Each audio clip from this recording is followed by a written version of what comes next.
Cristiane Galdino, eu sou professora de português e de literatura da Rede Municipal de Ensino e hoje eu estou aqui para ministrar mais uma aula para vocês da turma do 9º período da EJA.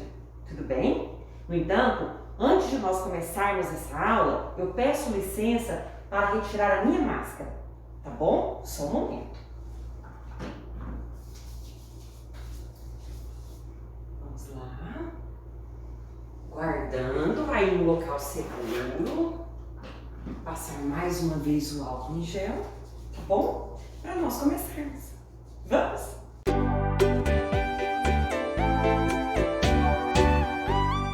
Hoje nós vamos falar sobre língua e identidades brasileiras. O conteúdo gramatical é a concordância verbal. E o texto escolhido para a nossa aula é um poema bastante interessante, cujo título é Papo de Índio, de um poeta brasileiro chamado Chacal. Quero falar um pouquinho sobre a construção da nossa identidade. De modo mais específico, quero falar sobre os aspectos multiculturais do povo brasileiro. Tá bom? Vamos aqui? A nossa identidade é construída historicamente. Somos um povo diverso, miscigenado, composto por várias etnias.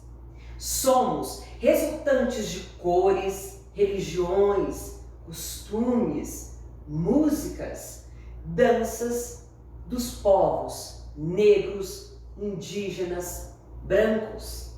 O Brasil é misto, complexo, rico. A exploração europeia, a escravidão, todos os processos históricos pelos quais o país passou constroem nossas identidades. Selecionei ainda para pensarmos um pouquinho mais sobre a nossa miscigenação, o aspecto multicultural do povo brasileiro, esta obra, esta pintura de uma grande artista brasileira. O nome dela é Tarsila do Amaral e o título desta pintura é Operários. Notem a diversidade de etnias que constrói o nosso povo. Note a quantidade de formas, de cores. Vejam como nós somos um povo rico, conforme eu já disse, multicultural. Tá bom? Vamos aí seguindo. E chegamos ao poema escolhido. Conforme eu já disse, o título é Papo de Índio. O poema começa assim. Veio uns homens de saia preta, cheio de caixinha e pó branco, que eles disseram que se chamava açucre. Aí eles falaram e nós fechamos a cara. Depois eles a repetiram e nós fechamos o corpo. Aí eles insistiram e nós comemos eles. Percebem? Então aqui eu coloquei alguns trechos negritados só para nós observarmos aqui, explorarmos de forma mais aprofundada, tá bom? Essas ideias. Veio uns homens de saia preta. Com certeza, aqui o eu lírico está se referindo aos jesuítas que vieram para o Brasil catequizar os índios durante o processo de nossa colonização. Na sequência, quando o eu lírico cita caixinha e pó branco, com certeza ele está se referindo ao açúcar que acaba, que é, aliás, um dos elementos de exploração do nosso país e que é apresentado aos indígenas. Não é verdade? Vamos aqui continuar a explorar essas ideias. Mas antes, quero falar um pouquinho sobre a biografia deste nosso grande poeta, que é o Chacal. De forma bastante breve, vamos saber um pouquinho mais sobre ele, tá bom? Bom, Chacal, cujo nome é Ricardo de Carvalho Duarte, nasceu no Rio de Janeiro em 1951. Ele publicou seu primeiro livro de poesia, cujo título é Muito Prazer, Ricardo, em 1971.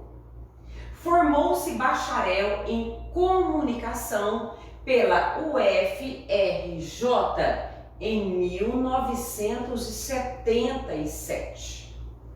Entre 1978 e 1983, foi coautor de peças teatrais. Na década de 1980, trabalhou como cronista do Correio Brasiliense e da Folha de São Paulo, além de ter sido roteirista da TV Globo. Para Paulo Leminski, a palavra lúdico é a chave para a poesia de Chacal. Paulo Leminski é um outro grande poeta contemporâneo, ou seja, do mesmo período de Chacal, que admirava muito a obra dele. E é por isso que ele fala que uma das formas de se interpretar melhor o poema de Chacal é por meio da ludicidade. Tudo bem? Muito bem. Então aqui eu tenho a biografia breve de Chacal e na sequência quero também explorar um termo que eu mencionei com vocês agora há pouco 2 vezes. Se vocês tiverem prestado bastante atenção, eu citei a palavra eu lírico, certo? Tiane, mas o que é esse eu lírico? Temos que saber o que é. Eu lírico não pode ser confundido com o poeta. Poeta é uma entidade, eu lírico é outra, tá bom? Eu lírico é a voz que se expressa por meio do poema. Vamos pensar no eu lírico de forma mais objetiva? Vamos? Muito bem. O eu lírico também é conhecido como eu poético, são sinônimos. O eu lírico designa uma espécie de narrador do poema. Trata-se de uma voz que expressa suas percepções, experiências, emoções diversas no contexto apresentado no texto poético. É muito importante não confundi-lo com o poeta. Essa ideia de eu lírico está clara para vocês, certo? Não confundam eu lírico com poeta. Eu lírico é como se fosse um narrador deste poema. É a voz que se manifesta, que se expressa, que expõe seus desejos, suas emoções, suas revoltas, suas dores. É ele que fala. Tá bom, turma? Vamos aí? Explorando um pouco mais o poema, tá bom? Papo de Índio, eu quero falar o seguinte para vocês. No poema de Chacal, o eu lírico representa a voz do indígena, surpreendido pelos colonizadores europeus. Provavelmente os jesuítas, conforme eu já mencionei. Estes mostram-lhes objetos diversos, presentes trazidos da Europa, e lhes apresentam uma grande novidade: o açúcar. Certamente para facilitar o contato e tentarem convencer os indígenas a modificarem seus costumes, sua forma de vida. Mas Chacal, com humor e criticidade, reelabora o desfecho dessa história. por que é que este poema se relaciona com a construção, com a forma de nós pensarmos a língua portuguesa? Vamos lá? Porque o poema é representativo da linguagem oral. Chacal demonstra a forma na qual os indígenas se comunicam, evidenciando que a língua portuguesa falada no Brasil é resultante da combinação de outras línguas que contribuíram com a formação de tantas identidades que recobrem e coloram esse imenso país. Tá bom? Pergunta: vocês acham que no poema o modo de os indígenas se comunicarem pode ser considerado incorreto? Não existe comunicação incorreta. O que existe é adequação. Nenhuma forma de se expressar é errada. Nós temos que saber como nos comunicarmos quando estamos em uma entrevista de emprego, quando estamos com os nossos amigos ou com a nossa família, quando precisamos escrever uma redação para sermos aprovados em um concurso, no Exame Nacional do Ensino Médio, que é o Enem, por exemplo. Então, existem várias formas de nós nos comunicarmos, a depender das nossas necessidades, isto é, das situações diversas nas quais nós nos encontramos. Portanto, em nenhuma hipótese podemos afirmar que a forma de falar dos indígenas está errada. Tudo bem? Finalmente, vamos falar um pouquinho sobre a concordância verbal, de acordo com o que eu prometi no início de nossa aula. Vamos pensar, bastante simples. Concordância diz respeito ao ato de concordar, tá bom? Se a concordância é verbal, trata-se da necessidade de algo concordar com o verbo ou do verbo concordar com algo. Isto é, existe uma necessidade de um acordo, certo? Vamos observar na prática da língua portuguesa como é que funciona este tipo de acordo. Vamos aqui comigo. Verbo precisa concordar com o sujeito da oração. Mas, primeiramente, o que é um sujeito? O sujeito é o termo da oração responsável por executar a ação verbal, ou ainda é aquele sobre quem o verbo se expressa. De forma bastante objetiva, eu trago aqui para vocês alguns exemplos. Vejam bem. O dia está claro. O verbo estar, que é este negritado aqui, se refere a que item da oração? Se refere ao dia. Ora, se a palavra aqui, a expressão o dia, está no singular, o verbo obrigatoriamente também tem que estar no singular. É sobre este acordo, é sobre esta concordância que eu estou falando com vocês. Se sujeito está no singular, o verbo concorda com este sujeito, mantendo-se também no singular. Vamos continuar. As rosas vermelhas são maravilhosas. Eu tenho uma oração cujo sujeito está no plural, as rosas vermelhas. Resultado, verbo ser também no plural. Seguindo, Renato construiu uma linda casa na chácara. Ora, quem executou a ação verbal de construir? O Renato. Se Renato é o nome no singular, o verbo construir também está no singular. Turma, é por isso que, de acordo com a norma culta da língua, isto é, com a gramática, nós não podemos falar nós vai. Porque se nós é plural, o verbo ir também tem que estar no plural. O correto é nós vamos, nós fomos ou ainda nós iremos. Concordância é isso. Sujeito singular, verbo singular. Sujeito plural, verbo também no plural. Continuando.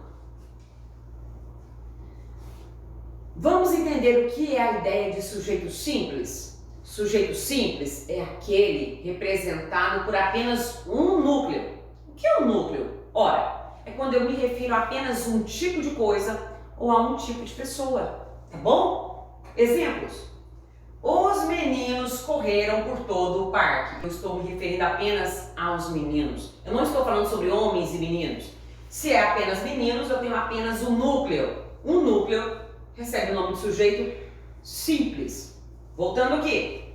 Ontem eu fui à casa de minha mãe. Não fui eu e meu primo. Se fôssemos eu e meu primo, seriam dois tipos de pessoas diferentes. Eu e o primo. Aí seria outro tipo de sujeito. Não, se sou apenas eu, sujeito simples. Na escola do bairro onde moramos. Quem moramos? Nós. O sujeito existe, portanto eu não preciso escrevê-lo, porque o verbo me conta quem é o sujeito. Todos os alunos são estudiosos. São apenas alunos, não são alunos e professores. Se eu tenho apenas um tipo de pessoa, mais uma vez eu tenho sujeito simples. Concluindo, meninos, eu, nós e alunos representam apenas um tipo de ser em cada uma das frases. Por isso que o nome é sujeito simples. Tudo bem? E o sujeito composto? É o oposto do que eu estou falando. No sujeito simples eu tenho apenas um tipo de ser. Aqui eu posso ter dois ou mais seres ou coisas diversas, diferentes, tá bom? Aqui os exemplos. Tim Maia e sua banda, duas instâncias diferentes, fizeram um belíssimo show. Percebem? Um sujeito, dois sujeitos diferentes. Verbo aqui no plural.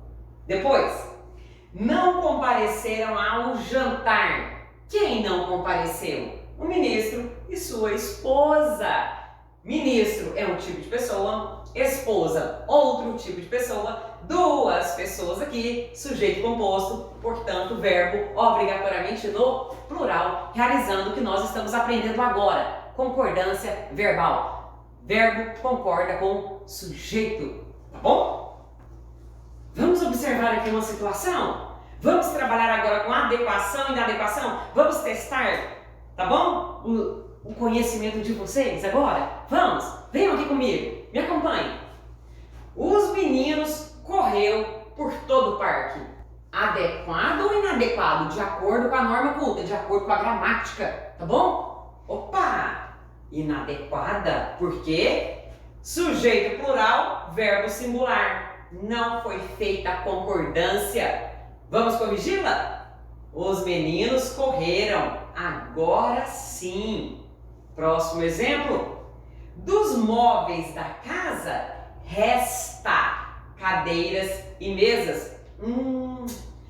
Concordância não foi feita. Portanto, a frase está inadequada. Por quê? Porque se são cadeiras e mesas, elas restam. Sujeito composto, ó, plural, verbo também fica no plural. Percebe? Entenderam a importância de nós conhecermos as regras de concordância?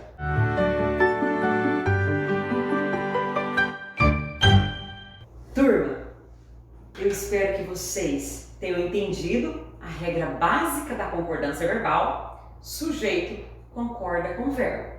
Sujeito singular, verbo singular. Sujeito plural, verbo no plural. Continuem fazendo os PETs que os seus professores elaboram para vocês. tá bom? Busquem esses PETs da escola e leiam com muita atenção a correção feita pelo seu professor. Continue estudando muito e acompanhando as nossas aulas. Eu conto com vocês para o nosso próximo encontro. Tudo bem? Fiquem com Deus.